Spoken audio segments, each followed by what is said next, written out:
Trend moving average method.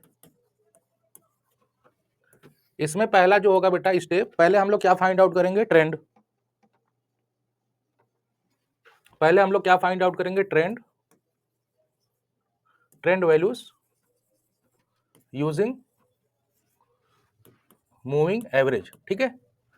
फिर उसके बाद हम लोग निकालेंगे, जब ये हमें ट्रेंड वैल्यूज मिल जाएगी उसके बाद हम क्या करेंगे, अगर मल्टीप्लिकेटिव मॉडल यूज करेंगे तो हम लोग निकालेंगे S into I is equal to Y upon T, ठीक है। और अगर एडिटिव मॉडल होगा तो हम लोग क्या करेंगे, S plus I is equal to Y minus T, ठीक है। देख रहे हो, ये वाला जब हम मल्टीप्लिकेटिव यूज करेंगे तो मल्टीप्लिकेटिव जब यूज करेंगे तो हमें ये मिलेगा, है ना, मतलब ये वाला यूज करना पड़ेगा, और जब एडिटिव मॉडल यूज करेंगे तब ये वाला यूज करना पड़ेगा। हाँ बेटा बोलो। एंट्री लॉगिन कीजिए, दे दिया है ना, मैं देखते रहता हूं, है ना, ठीक है।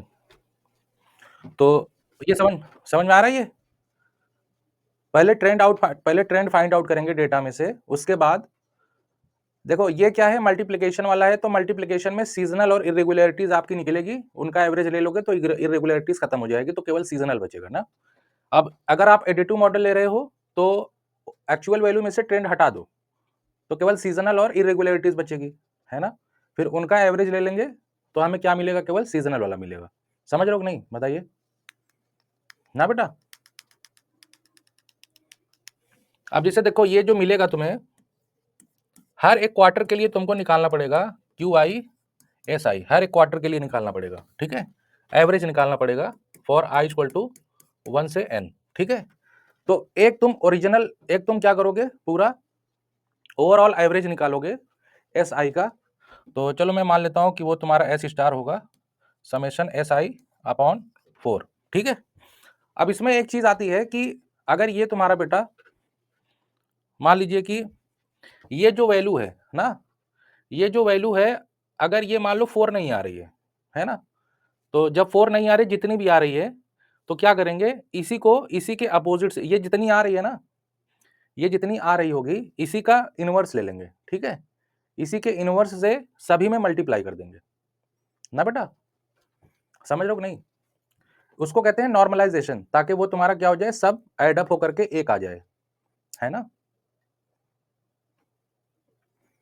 समझ रहे हो ना क्या हो रहा है, मैं बता रहा हूं। देखो ऐसे समझो, इतने का तुम्हारा आएगा कुछ, इतने का मतलब इतना है तो एक है, अगर एक है तो फिर ये पूरा है ना। तो हम क्या करेंगे, हम 4 लेना चाहते हैं तो 4 से इसमें क्या कर दोगे, मल्टीप्लाई। समझ रहे हो, तो ये जो वैल्यू आएगी ना, इसको बोला जाता है एडजस्टमेंट फैक्टर, ठीक है। तो इसी के अपोजिट को बोला जाता है एडजस्टमेंट फैक्टर, हाँ, सीजनल वाले में केवल, है ना। ये 1 अपॉन एस स्टार या 4 अपॉन समेशन एस आई। तो ये जो एडजस्टमेंट फैक्टर आएगा, इसी को सभी में हम मल्टीप्लाई कराएंगे, ठीक है। ये जो तुम्हारा एस आई है ना, S I into adjustment factor, ये मल्टीप्लाई कराएंगे तो हमें एक नया इंडेक्स मिलेगा, जिसको हम मान लेंगे ये फॉर आई इक्वल टू 1 से 4, ठीक है। तो देखो एक चीज समझो, अगर ये तुम्हारा मल्टीप्लिकेटिव वाला मॉडल होगा, पहला केस, अगर ये मल्टीप्लिकेटिव होगा तो समेशन एस आई स्टार को आना पड़ेगा 4, और अगर एडिटिव मॉडल होगा तो समेशन एस आई स्टार को आना पड़ेगा 0। समझो इसको पहले, थियरी को समझ रहे हो कि नहीं। पहले ये थियरी देखो, ये समझ में आ रहा है थोड़ा बहुत, अभी कैलकुलेशन करेंगे आ जाएगा समझ में, है ना। तुम्हारे पास पहले डेटा देगा वाई टी ना बेटा, वाई टी से हम मूविंग एवरेज मेथड से हम क्या करेंगे, ट्रेंड फाइंड आउट करेंगे। ट्रेंड जैसे ही मिल जाएगा, उसमें हमारे पास दो ऑप्शन है, एक मल्टीप्लिकेटिव मॉडल है और एक एडिटिव मॉडल है। फर्स्ट हम मल्टीप्लिकेटिव वाला मॉडल एज्यूम करके हम क्या निकालेंगे, सीजनल कंपोनेंट इनटू मिक्सचर होगा इरेगुलर कंपोनेंट का, वो मिल जाएगा, है ना। फिर उनका हर एक क्वार्टर का हम एवरेज ले लेंगे तो इरेगुलरिटीज खत्म हो जाएंगी। फिर ओवरऑल एवरेज ले लेंगे, है ना। फिर उसको क्या करेंगे, नॉर्मलाइज करेंगे, नॉर्मलाइजेशन जो आएगा, वैल्यू जो आएगी, उसी को हर एक सीजनल वाले में मल्टीप्लाई कर देंगे तो तुम्हारा फाइनल सीजनल इंडेक्स मिलेगा। क्लियर है? ये जो एस आई स्टार मिलेगा, S I star that is the final seasonal index. ठीक है बेटा, समझ रहे हो? इसी से हमें पता चलेगा कि हमारा जो सेल है या जो भी है डेटा, वो क्या इंक्रीज कर रहा है या नहीं कर रहा है, कहाँ से इंक्रीज कर रहा है। ठीक है बेटा, समझ रहे हो कि नहीं? बताओ। ये पहले देखो थियरी समझ में आई थोड़ी बहुत, क्या हुआ इसमें, इमेजिन कर पा रहे हो ना?